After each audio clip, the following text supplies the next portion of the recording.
probably 4 or 5 years ago we started, I felt that our name and logo, the look and everything of, Schecter started to be well known. And we weren't also, we weren't this little company no one knew about, or that, I think my dad had a Schecter Strat guitar in the 70s.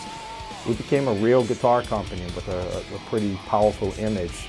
So the idea of transferring that to an amplifier line was something that was on my brain. And it's obviously a big step forward. It took a lot of time, energy, and of many people here to even make it happen. But it's the business is changing. The industry is changing, and I think that having one item to sell these days just doesn't cut it. Just being a guitar manufacturer just doesn't really cut it. You can only get to a certain point, and you're tapped out. You've hit the market, and there's a lot of people making guitars and basses, and this just opens things up for us and allows us to work with more artists in bigger ways, and an advantage that we previously didn't have. Yeah, this is my first amp. No better place to do it than with my beloved Schecter family. We had discussed, us and the guys from Schecter discussed the possibility of doing an amp, and it's something that I've always wanted to do. So I thought there's definitely no better place to do it than here with the passion and quality that is, expected at Schecter. And as the company gets popular, the temptation is there to just slap your name. I mean, we're getting approached by a lot of companies that, designed, solid state amps, modeling, and that, hey, why don't we just do a Schecter amp? And so the temptation is to slap our name on it and be, that's cool, we sell an amp. But really, it doesn't really fit the Schecter MO.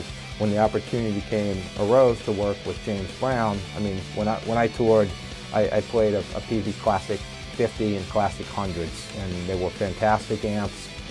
Never caught on great, but I mean, I abused and destroyed those amps, and they worked every night and sounded great. And James Brown designed those, and when we had the opportunity to work with him on his project, it just like the stars were aligned. It's like, and then it was just an absolute bonus when we found out that James Brown would be part of the process. He designed amps like the 5150, worked with PV and stuff, some of my favorite sounding amps of all time. Hi, I'm James Brown, design engineer with Amp Tweaker. And the Schecter guys asked me to do a little recording here to talk about some of the cool things about the new Hellwind amplifier that I recently helped them work on for Sinister Gates from Avenged Sevenfold. When we got together, we basically built a prototype tone standard out of an amalgamation of different amps and stuff that I had done, and spent quite a bit of time tweaking on that to get the tone exactly like he wanted. So, I mean, it's just slowly progressed over the course of a year and a half or whatever it's been. We went out and designed it in Cincinnati and had a lot of fun doing that. He's an amazing man. We brought in just a ton of great amps, and we picked characteristics that we liked and pointed out the characteristics that I didn't like, as well. Yeah, I just play at full volume, go crazy, and if there's a little kind of discrepancy or something that I heard that I didn't like, I just go through it, and in layman's terms is a compliment. It wasn't even that good of a communication that I tried to provide for him to, kind of let him know what the fuck I was hearing or thinking about. But he figured it all out and in a great amount of time. It just sounds unbelievable. And I know it sounds a little too good to be true, but it is for me. I mean, I'm sure a lot of people will have different preferences, but for me, it's absolutely perfect. It couldn't sound any better. It couldn't be tighter. It couldn't be more warm. It couldn't play better. And it's got a few extra bells and whistles that don't get too kind of techie, masturbatory, or get confusing, for lack of a better word. On my Amp Tweaker pedals, I have a knob called Type. And what the knob does is it adjusts the attack of the guitar so that when you turn it up, you get a more aggressive, chunky style. When you turn it down, you get a thicker, heavier sounding, tone like the detuned guys really like. So Michael had this idea that it would be cool if you could put that on a control on the amp, especially for guys who use 7s, 8s, and 6 strings all at the same time in a night.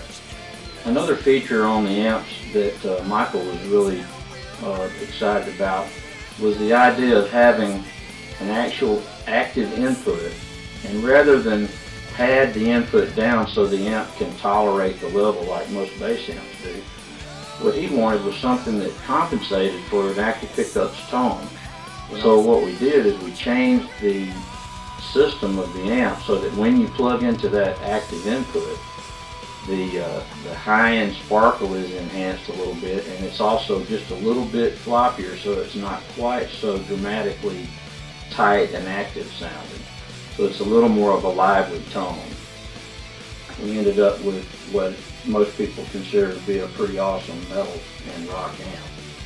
And it's especially good for the kind of style that Sim plays.